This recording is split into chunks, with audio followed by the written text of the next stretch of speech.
네, 오늘도 전현수 박사의 사마타와 윗바사나 수행 책 읽기 190쪽 정신수행은 어떻게 정신을 치료하는가 읽어보도록 하겠습니다. 정신과 의사인 나는 정신수행을 하면서 정신적인 문제와 정신적인 증상을 이해하는 데 많은 도움을 받았다. 욕심과 성냄과 어리석음이 있는 마음으로 뭘 보고 듣고 경험하고 생각할 때 우리에게 오는 영향을 구체적으로 알게 되었다. 욕심, 성냄, 어리석음은 해로운 마음이다. 해로운 마음이 작용할 때 해로운 마음의 자완화가 있는 인식 과정이 일어난다. 해로운 마음의 자완화에 있는 마음 부수는 우리에게 부정적인 영향을 준다.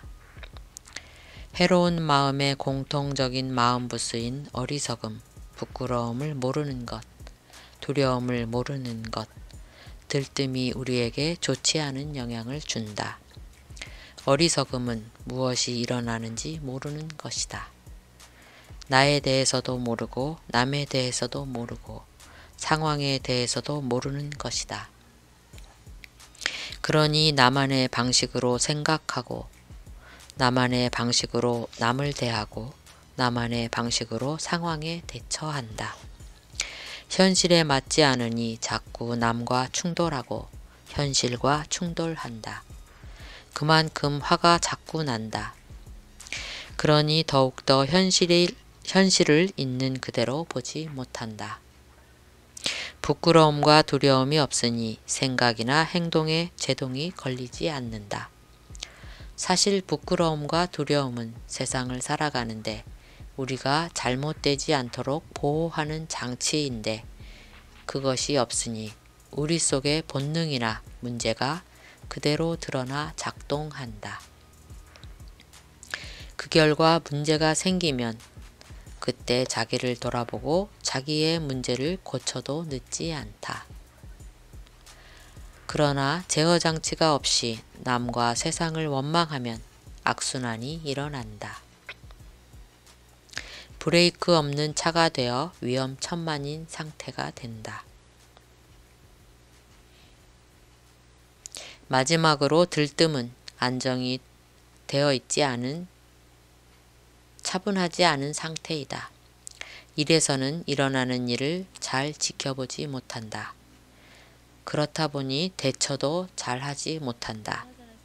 여기다가 욕심, 성냄, 어리석음 각각의 마음에 가치 있는 마음 부수인 탐욕, 사견, 자만, 성냄, 인색, 질투, 후회, 해태, 혼침, 의심도 각각 기능을 한다. 탐욕은 움켜잡는 마음이다. 균형 있게 보는 여유로운 마음을 갖지 못하고 탐욕의 대상이 되는 것에 집중되어 그것을 움켜잡으려고 한다. 쉽게 움켜쥐지 않으면 괴롭다. 움켜잡지 못하면 화가 난다. 안정된 마음을 잃는다. 사견은 사물을 잘못 보는 상태이다. 잘못 보면서 잘못 보고 있다는 것도 모르니 고칠 수가 없다. 바로 보고 행동해야 성과가 있는데 잘못 보고 하니 모래 위에 쌓은 성처럼 언제 무너질지 모른다. 사견은 괴로움의 근본 원인이다. 자만은 남보다 내가 낫다고 생각하는 것이다. 바람이 든 상태이다. 뭘 하든지 내게 도움이 되고 내게 필요한 것을 해야 하는데 자만이 작동하면 남과의 비교 때문에 그게 제대로 되지 않는다. 인색 질투도 마찬가지다. 내가 가진 것을 같이 나누고 남의 성공을 축하하는 것이 나에게 이롭고 좋은 결과를 가져오는데 그것을 하지 않고 내 마음을 인색이나 질투로 들들 볶는다. 후회는 이미 벌어진 일에 대해 내가 왜 했나 또는 내가 왜 하지 않았나 하고 속을 끓이는 것이다.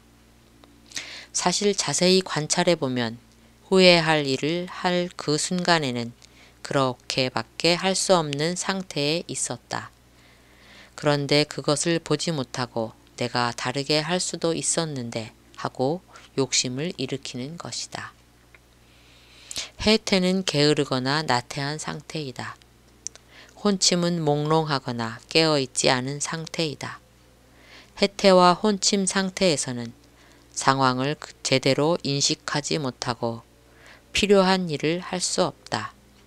의심이 있으면 나에게 도움이 되는 것을 의심해서 하지 않게 된다. 그래서 내게 손해가 온다. 각각의 마음부스 하나하나가 이런 기능을 한다. 악순환은 점점 깊어진다. 반면에 탐욕이 없고 성냄이 없고 어리석음이 없는 유익한 마음에는 아름다운 마음에 공통되는 마음부스 19가지가 있다. 바로 믿음, 마음챙김, 부끄러움, 두려움, 탐욕 없음, 성냄 없음, 중립, 몸의 고요함, 마음의 고요함, 몸의 가벼움, 마음의 가벼움, 몸의 부드러움, 마음의 부드러움, 몸의 적합함, 마음의 적합함, 몸의 능숙함, 마음의 능숙함, 몸의 올곧음, 마음의 올곧음이다. 이 19가지는 우리를 편안하게 하고 안정되게 하며 기분 좋게 한다. 19가지 중 마음과 마음부스의 가벼움, 부드러움, 적합함, 능숙함, 올곧음은 우리로 하여금 가볍고 부드럽고 편안하게 느끼게 하고 뭘 해도 할 수 있다는 자신감을 가지게 한다. 이러한 마음부스의 영향으로 남에게는 경쾌하고 자신있게 보이고 신뢰감을 준다. 눈, 귀, 코, 혀, 몸, 정신이라는 감각기관으로 그 대상인 형상, 소리, 냄새, 맛, 감촉, 법을 순간순간 지각하면서 유익한 마음과 해로운 마음에 따라 유익한 마음과 해로운 마음의 자와나와 그에 상응하는 마음부스가 일어나 앞서 이야기한 그런 현상이 일어나 우리에게 영향을 준다. 유익한 마음으로 좋은 인식 과정이 많이 돌고 그 결과 좋은 마음부스가 기능을 하면 우리의 몸과 마음에 좋은 영향이 온다. 해로운 마음으로 나쁜 인식 과정이 많이 돌고 그 결과 나쁜 마음부스가 기능을 하면 우리의 몸과 마음에 나쁜 영향이 온다. 좋은 영향이 누적되면 몸과 마음이 건강하고 활기차며 행복하고 성공적인 인생이 된다. 그러나 나쁜 영향이 축적되면 힘들고 불행한 인생이 되고 정신적인 문제도 초래할 수 있다. 유익한 마음과 그로 인한 아름다운 마음부스가 많이 일어나도록 하는 것은 정신 건강에 아주 중요하다. 해로운 마음이 해로운 마음을 불러오는 악순환을 막고 어떤 경우에도 유익한 마음을 일으켜 우리에게 아름다운 마음부스가 작용하도록 하는 것이 중요하다.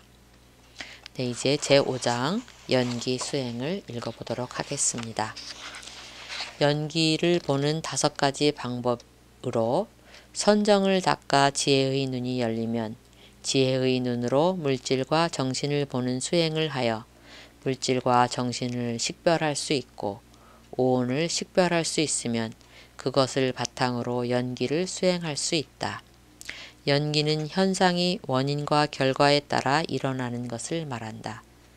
연기 수행은 어떤 현상의 원인과 결과를 보는 것이다.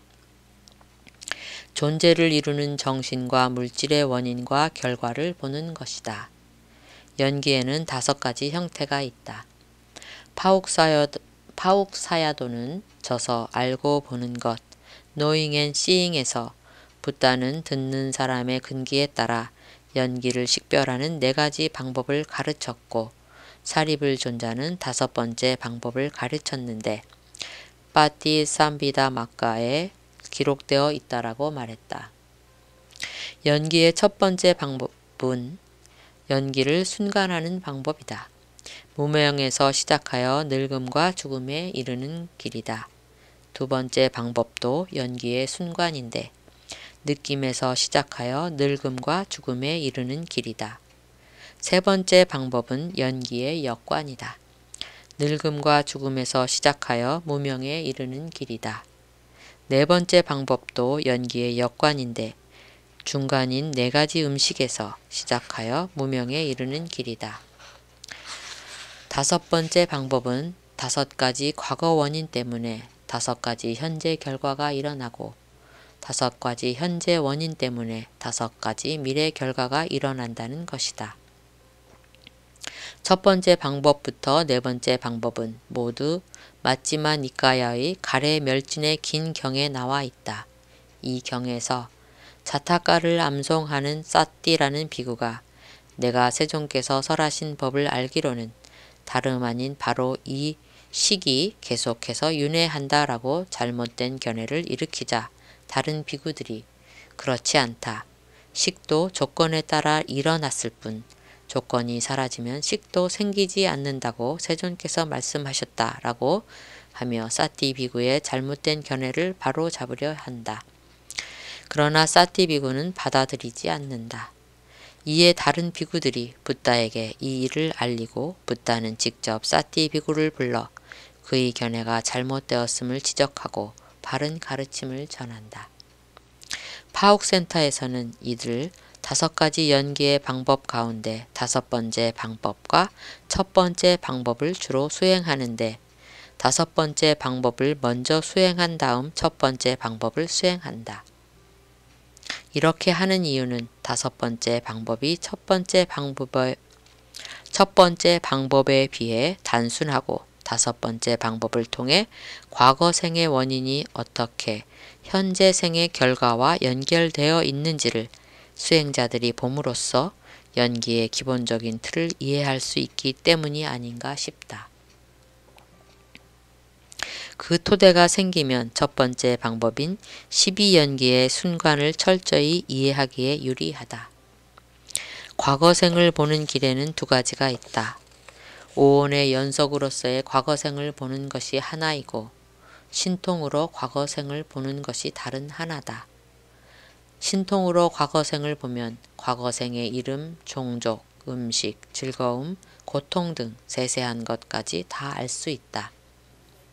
그에 비해 오혼의 연속으로서 과거생을 보는 것은 오혼으로서의 과거생을 보는 것이다.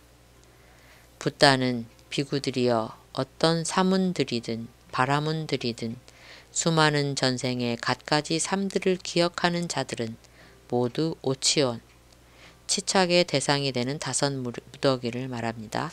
오치온을 기억하는 것이지 그 외에 다른 것을 기억하는 것이 아니다. 무엇이 다섯인가? 비구들이여 과거에 나는 이러한 물질, 즉 몸을 가졌다라고 기억하면서 그는 단지 물질을 기억한다. 과거에 나는 이러한 느낌을 가졌다라고 기억하면서 그는 단지 느낌을 기억한다. 과거에 나는 이러한 인식을 가졌다라고 기억하면서 그는 단지 인식을 기억한다. 과거에 나는 이러한 행을 가졌다라고 기억하면서 그는 단지 행을 기억한다. 과거에 나는 이런 식을 가졌다라고 기억하면서 그는 단지 식을 기억한다. 라고 말하면서 오원으로서의 과거생을 보는 것을 언급했다. 파옥센터에서는 이 경에 입각하여 오원으로서의 과거생을 본다. 과거생을 보는 수행을 한다. 라고 말할 수 있겠죠. 네, 과거생을 보는 것이 크게 의미 없음을, 즉 전생을 보는 것이 크게 의미 없음을 강조하는 것 같습니다. 결국 현재에 집착하는 삶, 오늘도 현재에 집착하는 수행을 하면서 행복한 하루 되시길 기원합니다. 감사합니다.